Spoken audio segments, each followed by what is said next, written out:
इंसानों को हमेशा घर पर नहीं रहना चाहिए, भले ही आपके पास करने को कुछ ना हो, क्योंकि ज्यादा समय तक घर पर रहने से आपका दिमाग सुस्त हो जाता है और आप जरूरत से ज्यादा सोचने लगेंगे।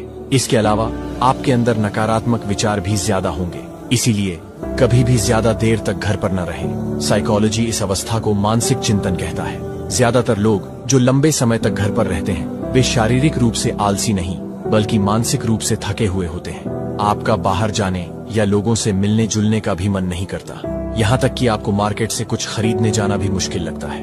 आपको अकेले बेसुध पड़े रहने, फोन स्क्रॉल करने और देर रात तक जागने की आदत पड़ने लगती है। फिर खाली कमरे में आप बार बार खुद से जूझने लगते हैं। आपको लगता है कि आप आराम कर रहे हैं, लेकिन असल में आप चुपचाप जीवन की ऊर्जा को खत्म कर रहे हैं। अगर आप मेरी बात से सहमत हैं तो कमेंट में 100 लिखें और इस वीडियो को किसी ऐसे व्यक्ति को शेयर करें जिसे इसकी जरूरत है।